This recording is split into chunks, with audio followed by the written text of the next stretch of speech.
So let's talk about Cloudflare and all the things that you can actually do with Cloudflare. Most people, when they think about Cloudflare, they think about it for security, and rightfully so. Cloudflare is a great company when it comes to security.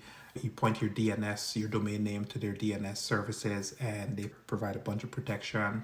You could pay $20 a month on the lower tier or $200 a month for the more higher tier, and you could get fantastic security, web application security, bot protection security, etc.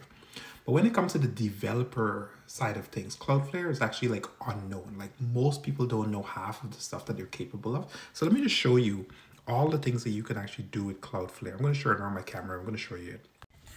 So check this out. I got a architecture diagram of all the different services that you can do with Cloudflare. And they got workers. Workers is basically, think of them like if you're in the AWS world, this is like AWS Lambda, or you're in the Google Functions. This is their worker. So it's like serverless compute. These things are so efficient and so light. They're like little tabs. That's how I would describe them. Like opening up a new tab. That's how fast they are. There's no such thing as cold start with these guys. Then they have their workers API, workers platform, which is basically an orchestration platform. So you can do really large, complex tasks. In here, you could actually set a task up and tell it to run for an hour and then basically sleep for a year and then continue. It's really crazy. Durable objects is one of those freaky, weird services that nobody really knows what to do with it. But if you understand the power of it, it's amazing. To be able to do this is something I'm still digging into a lot more. But one of the things that you could do is just real-time stuff. So think like Miro, or think if you could draw an application and you want people to like be able to draw on the canvas together.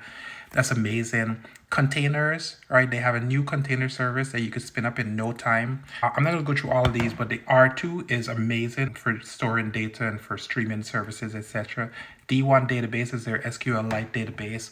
KV-Lite for key value store, that's a competitor to Redis, right? They got a whole backend set of services that nobody is even talking about for vectorizing database.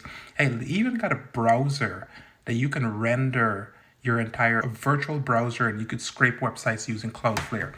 What's crazy about this is all this set of services is just for $5. And just to give you some example, like their worker service, I think you could get something like 100,000 requests per day for free, which is just insane. Like you tell me any other service on the internet where you could do that many set of requests for free. So if you're doing any vibe coding or any single thing of sort, check this out. Check my link in the bio for more details. Subscribe for more details.